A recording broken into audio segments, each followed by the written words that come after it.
अस्सलाम वालेकुम students, welcome to my YouTube channel easy solutions of mathematics. आज की हमारी वीडियो का टॉपिक है मेथड्स ऑफ मल्टीप्लायर्स।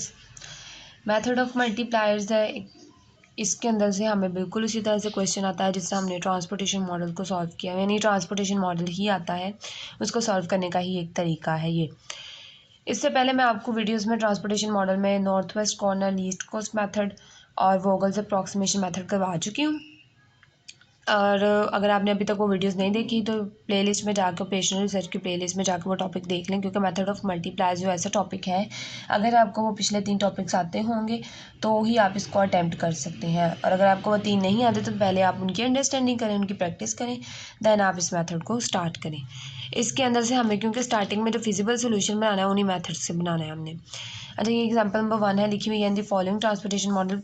पहले भी मैंने आपको वीडियोज़ में बताया था कि आपको इस तरह से भी कोई क्वेश्चन आ सकता है।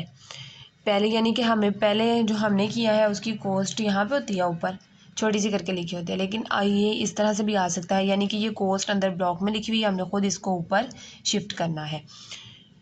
तो इस तरह से भी क्वेश्चन आ सकता है।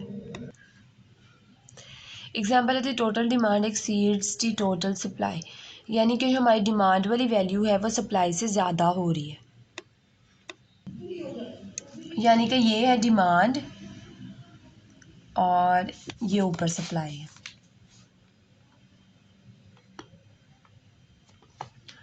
यानी कि डिमांड की जो वैल्यू है वो सप्लाई से एक्सीड करी, यानी कि जो हमारा ट्रांसपोर्टेशन मॉडल है वो अनबैलेंस्ड है। तो suppose that the penalty cost per unit of unsatisfied demands are 5, यानी ये डॉलर का निशान है, 5 कॉस्ट इसकी 5 है, ये भी 5 है, ये करेंसी का निशान है, और ये 2 है फॉर डेस्टिनेशन 1, 2 एंड 3 रिस्पेक्टिवली।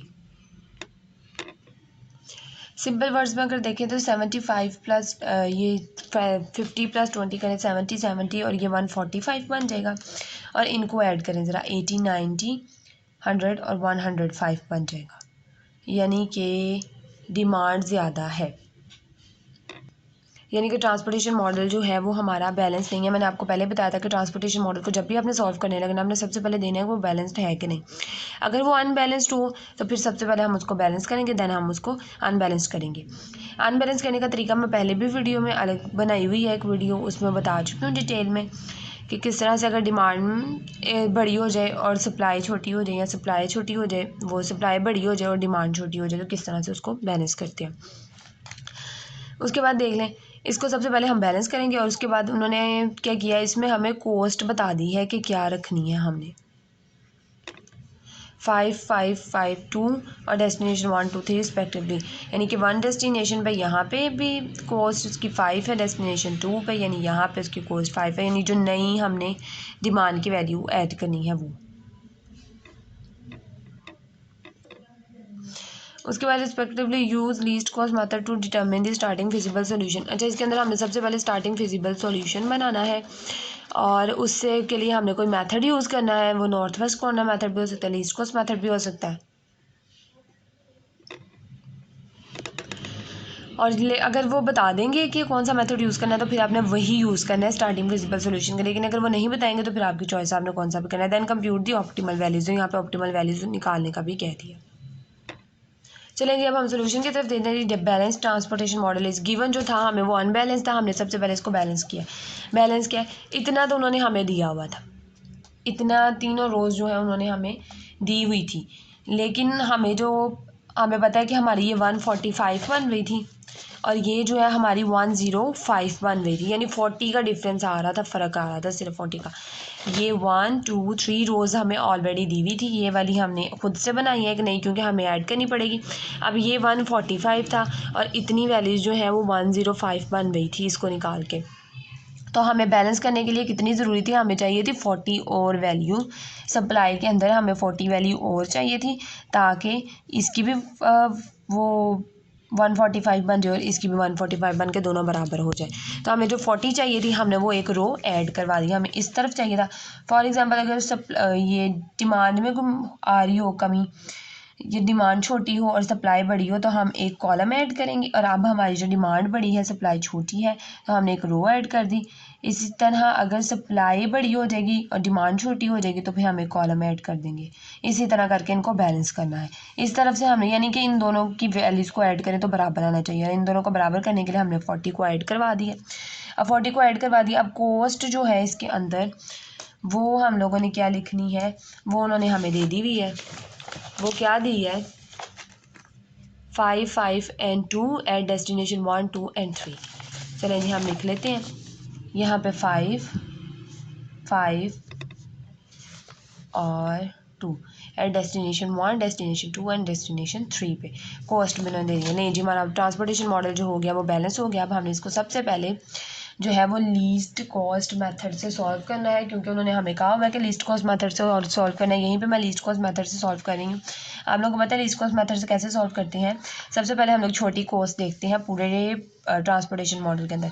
छोटी कॉस्ट क्या है हमारी 1 है, हमने उसको ले लिया 1, 2 1, 2 इज इक्वल टू 1 रो है और 2 कॉलम है इज इक्वल टू। अब 10 है इधर और इसके कॉरेस्पॉन्डिंग 20 है, तो हम छोटी वाली वैल्यू ले लेते हैं। हमने 10 ले ली, 10 लिया तो हमने 10 में से 10 निकाला 0 और 20 में से हमने 10 को निकाल दिया तो 10 आ गया हमारे पास।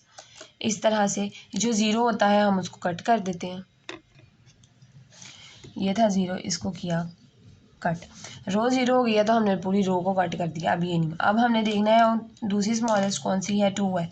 अब 2 का टाई हो गया, हम दोनों में से कोई भी ले लेते हैं, ऊपर वाला 2 ले लेते हैं। x3 2 हो जाएगा, x3 2 इज इक्वल टू अब इसके कॉरेस्पॉन्डिंग 15 है, इसके कॉरेस्पॉन्डिंग 10 है, तो हम स्मॉलेस्ट लेंगे 10 है।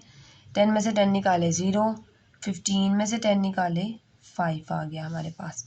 अब ये 0 हो गई, अब हमने इसको काट देना है, कैंसिल कर देंगे इसको। यहाँ से ऐसे करके इसको कैंसिल कर दिया और यहाँ से इसको कर दिया। कॉलम वाइज हुआ ना। डिटेल में मैं पहले वीडियो बना चुकी हूँ, अगर आपने ज़्यादा डिटेल में देखना है तो आप वहाँ से समझ लें। x4 3, अब नेक्स्ट जो स्मॉलेस्ट थी वो ये 2 था। x4 3 इज इक्वल टू, अब ये 40 है, ये 50 है, 40 लेंगे, 40 में से 40 निकाले 0, 50 में से 40 निकाले 10 बच जाएगा और ये क्रॉस हो जाएगा हमारे पास ब्लॉक। ये वाली रो वाइज ये 0 हुआ तो पूरी की पूरी रो जो है हमारी क्रॉस हो जाएगी। उसके बाद हम लोग ने क्या करना है, 4 बॉक्सेस बचे हैं, उनमें से 3 हमारे पास छोटा है। x3 1 इज इक्वल टू, ये 5 है, ये 75 है, स्मॉलेस्ट लेते हैं। 5 में से 5 निकाला 0, 75 में से हम जब 5 निकाला तो 70 बचेगा। उसके बाद ये 0 हो गया, अब हम इसको भी क्रॉस कर देंगे। ये कर दिया हमने इसको क्रॉस। उसके बाद नेक्स्ट हम लोग 6 है, 6 से पहले वाला ले लेते हैं, x2 1 इज इक्वल टू, अब ये 80 है, ये 70 है, तो हम स्मॉलेस्ट लेते हैं 70, 70 में से 70 निकाले 0, ये 0 आ गया और 70 में से 80 निकाले तो 10 बचेगा। उसके बाद लास्ट ब्लॉक यही वाला बच रहा है हमारा x, क्योंकि ये 0 आ गया ऑलरेडी कट है तो इसको दोबारा से काटने की ज़रूरत ही नहीं है। 2 3 इज इक्वल टू 10 है और ये भी 10 है। मैंने आपको कहा ना लास्ट पे जो ब्लॉक होता है उसमें दोनों वैल्यू सेम रहती हैं। 10 में से 10 0, 10 में से 10 0, दोनों 0 हो गई, सेटिस्फाई हो गया, पूरा टेबल लीस्ट कॉस्ट मेथड से हो गया सॉल्व। अब इस टेबल को हमने ये लाइंस वगैरह हटा के दोबारा से बनाना है। अब जो जो हमारी वैल्यूज़ आई थी वो थी 10 70 10 5 10, इसी तरह 10 70 10 5 10, जो जो वैल्यूज़ थी वो सारे बॉक्सेस में लिख ली हमने। अब हमने क्या करना है, इसको u1 u2 u3 u4 v1 v2 v3 जितनी कॉलम्स होंगे उनको v और जितनी रोज़ होंगी उनको u का नाम दे देना है। उसके बाद हमने u1 को हमेशा 0 ले लेना है, u1 को हमने 0 ले लिया। u1 को 0 लेके हमने सबसे पहले क्या करना है, बेसिक बॉक्सेस जो होंगे उनकी वैल्यूज़ निकालनी है। बेसिक कौन से बॉक्सेस हैं, बेसिक वो हैं कि जिनमें वैल्यू लिखी हुई है, इसको हमने 0 ले लिया। अब जिनमें वैल्यूज़ लिखी हुई हैं इनको हमने बेसिक कहना है और जिनमें वैल्यूज़ नहीं है उनको हमने नॉन बेसिक कहना है। देखें जी बेसिक के अंदर हमने क्या करना है, u1 को हमने रखना है 0। बेसिक का फॉर्मूला ये आप लोगों ने याद कर लेना है, ui + vj is equal to cij।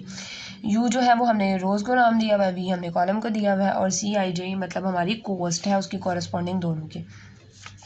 अब बेसिक हमारे कौन कौन से हैं, अगर हम इसका बेसिक देखें तो u1 + v2 is equal to cost क्या है 1, यानी u1 + v2 is equal to cost, ये वाला बेसिक ब्लॉक है ना, u1 + v2 cost is equal to c12, इस कॉस्ट का नाम है c12 u1 + v2 is equal to c12। इसी तरह सेकेंड वाला जो हमारा फॉर्मूला बनेगा वह u2 + v1 is equal to c21, C2 1 आ गया। उसके बाद हमारा जो बनेगा U2 plus V3 is equal to C23 और उसके बाद बनेगा U3 plus V1 is equal to 3 1 C31 यानी उसी के कॉरस्पॉन्डिंग उनकी कोस्ट भी।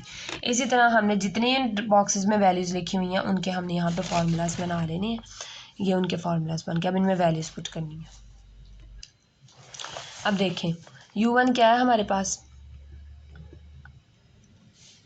U1 हमारे पास 0 है। हमने U1 को हमने वैल्यू को 0 पुट किया। 0 प्लस V2 जो है हमारे पास उसकी कोई वैल्यू नहीं है, V2 वैसे ही आ जाएगा। उसके बाद C12 जो है वो हमारे पास यानी कि U1 प्लस V2 है इज इक्वल टू इनके कॉरस्पॉन्डिंग जो कोस्ट होगी वो 1 2 C12 जो कि ये है, उस दोनों के कॉरस्पॉन्डिंग C12 1 है हमारे पास, ये आ गई 1।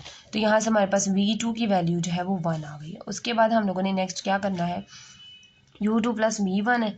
अब हमारे पास जो U2 है उसकी भी वैल्यू नहीं है, प्लस V1 की भी वैल्यू नहीं है, इज इक्वल टू C21 हमारे पास जो है हमें उसका पता है U2 प्लस V1 के कॉरस्पॉन्डिंग C21 जो है वो 6 है, यानी कॉस्ट जो है वो 6। उसके बाद इसी तरह हम लोगों ने इसमें करना है। ये मैंने सारी वैल्यूज़ इनके अंदर पुट कर ली हैं। अब हम सॉल्व करना स्टार्ट करते हैं। अब हमने पूरी देखनी है कि कौन कौन सी साइमल्टेनियसली सॉल्व हो सकती है, कौन सी वैल्यू किस में ऐड की जा सकती है।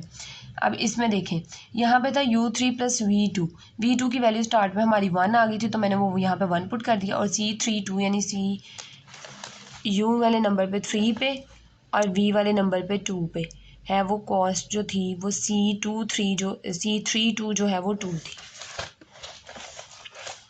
ये 2 3 जो है 2। अब यहाँ से मैं वैल्यू निकाल लूँगी U3 की, U3 इज इक्वल टू 1 आ जाएगा हमारे पास। दो वैल्यूज़ आ गई। अब हम यहाँ पे U3 की वैल्यू पुट कर देते हैं, तो यहाँ से हमारे पास U3 की value 1 plus V1 is equal to 3, तो यहाँ से हमारे पास V1 की वैल्यू आ गई 2। इसी तरह यहाँ पे V1 की वैल्यू आ गया, तो हमने यहाँ से U2 की वैल्यू निकाल ली है। V1 की वैल्यू 2 है, 6 है, तो यहाँ से हमारे पास जो U2 है यहाँ पे मैं आगे लिख देती हूँ, U2 की वैल्यू हमारे पास 4 आ गई है, हमने 4 लिख ली। इसी तरह से हमने साइमल्टेनियसली सॉल्व करते रहना, नहीं तो वैल्यू दूसरे में पुट करके तो हमने वैल्यूज़ निकालते रहनी। ये लास्ट वाला मेरा रह गया तो वो मैंने लास्ट पे लिख लिया है। तो यहाँ पे से हम क्या करेंगे, यहाँ से हमारे पास किसकी वैल्यू है, यहाँ से हमारे पास सिर्फ U2 की वैल्यू, U2 की वैल्यू हमारे पास 4 है, plus V3 is equal to C23 पे है 6, ये 6 लिख लिया। यहाँ से हमारे पास V3 की वैल्यू जो है वो 2 आ गई, ठीक है। उसके बाद यहाँ पे हम V3 की वैल्यू पुट करेंगे जो कि U4 प्लस V3 क्या आया हमारे पास 2 इज इक्वल टू 2। तो यहाँ से हमारे पास जो U4 है उसकी वैल्यू निकलेगी, ये इक्वल है 0, यहाँ पे 2 प्लस के दूसरी तरफ जाके माइनस का आ जाएगा। तो यहाँ से हमारे पास सारी वैल्यूज़ आ गई हैं बेसिक के लिहाज से, यानी हमने बेसिक और नॉन बेसिक बॉक्सेस से हमने फाइंड करनी है U और V की वैल्यूज़। यहाँ पे देखिए अब V की वैल्यू हमारे पास क्या आई, 1,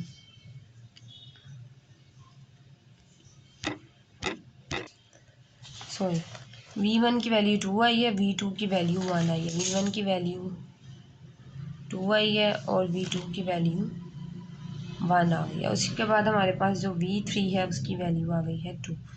उसके बाद U1 की हमने 0 रखी थी। उसके बाद U2 की वैल्यू जो है वो हमारे पास 4 और U3 की वैल्यू हमारे पास 1 आ गई, U4 की वैल्यू 0। इस तरह हमारे पास ये सारी वैल्यूज़ निकल आई हैं। हमने सारे यूज़ और वीज़ की वैल्यूज़ बेसिक से निकाल देनी है। उसके बाद हमने नॉन बेसिक से जो खाली बॉक्सेस हैं, खाली बॉक्सेस के कोफिशिएंट्स निकालने हैं। उसके लिए भी सेम आप लोग फार्मूला याद कर लें, UJ plus VJ minus CIJ। उसके बाद हम खाली बॉक्सेस देखेंगे, वैल्यूज पुट करते जाएंगे। खाली बॉक्स है, पहली रो पहला कॉलम, यानी I भी 1 है और J भी 1 है, यानी कि U1 plus V1 minus C11, तो is equal to U1 plus V1 minus C11 जो हमारे पास है,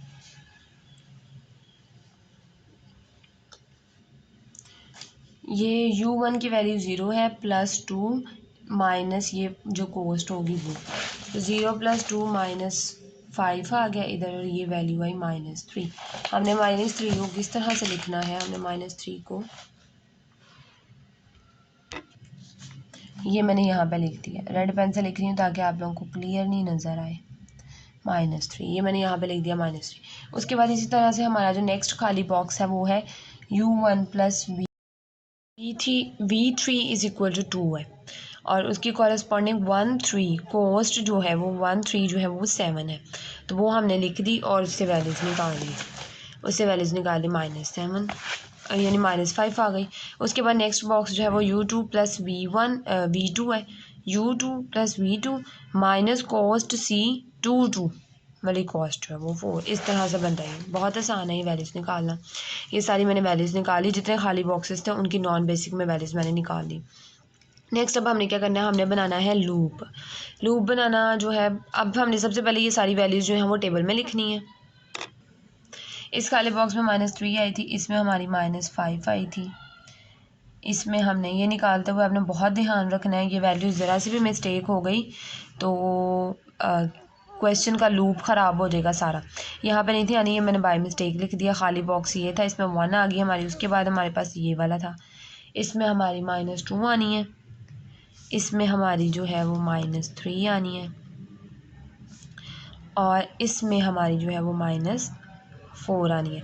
अच्छा जी, अब इन कोफिशिएंट्स में से हम लोगों ने देखना है कि पॉजिटिव कौन सी है, पॉजिटिव वैल्यू कौन सी है। अब पॉजिटिव वैल्यू जो है हमारे पास वो पॉजिटिव ये वाली कोफिशिएंट जो है वो खाली बॉक्सेस में नॉन बेसिक के अंदर जो हमारा पॉजिटिव कोफिशिएंट है वो 1 है।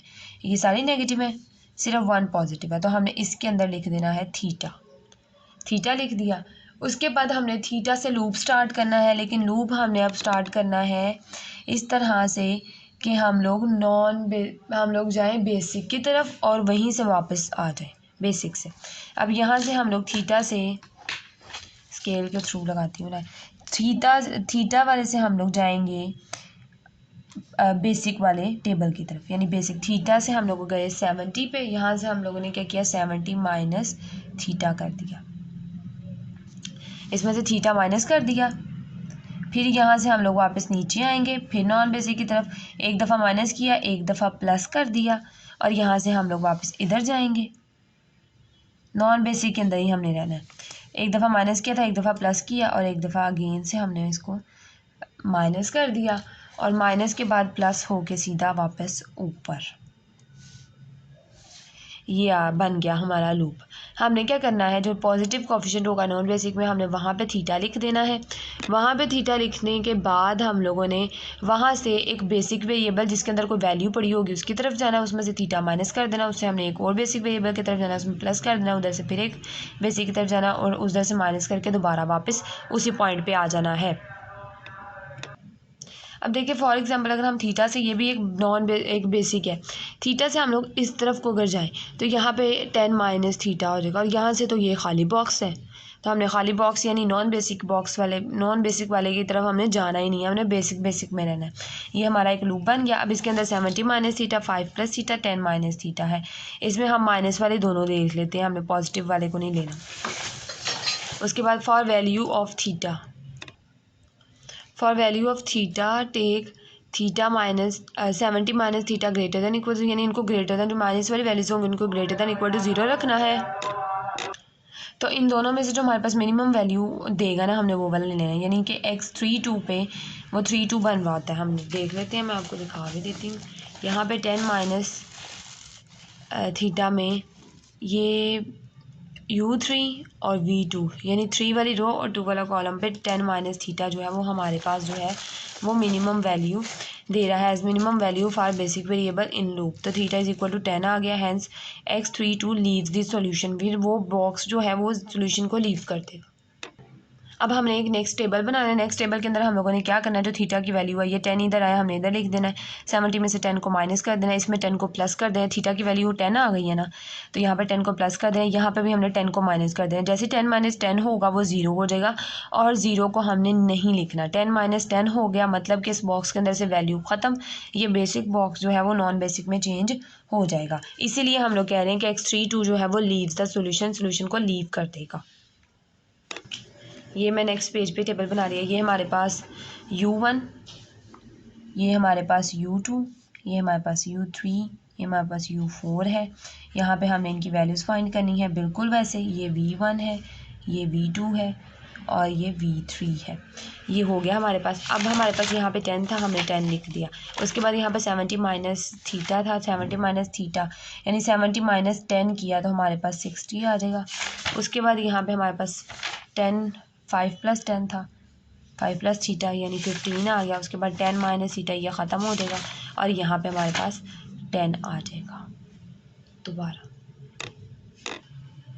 इधर भी हमारे पास 10 आ गया और इधर भी हमारे पास जो है वो 40 आ गया। ये हो गया हमारा टेबल नेक्स्ट तैयार। अब हमने इस टेबल के अंदर सेम वही प्रोसीजर करना है। सारा क्या करना है, हमने यहाँ पे सबसे पहले बेसिक वाली यानी जिन बॉक्सेस के अंदर वैल्यूज़ लिखी हुई हैं उनके ऊपर हमने फार्मूला लगाना है UI plus VJ is equal to CIJ, और हमने उधर से वैल्यूज़ सारी निकाल लेनी है यूज़ की और वीज़ की यूज़ और वीज़ की वैल्यूज़ निकालने के बाद हमने नॉन बेसिक टेबल्स को करना है और फिर से अगेन हमने देखना है लूप बन रहा है कि नहीं बन रहा। अच्छा जी, U1 को हमने रख लिया 0। उसके बाद हमारा सबसे पहला जो बॉक्स है उसका क्या बन रहा है, U1 plus V2 is equal to C12 cost 12। U1 जो है हमारे पास 0 है प्लस V2 जो है वो हमारे पास उसकी वैल्यू ही नहीं है और C12 जो है हमारे पास कॉस्ट 1 है यानी कि V2 इज इक्वल टू 1 आ गया।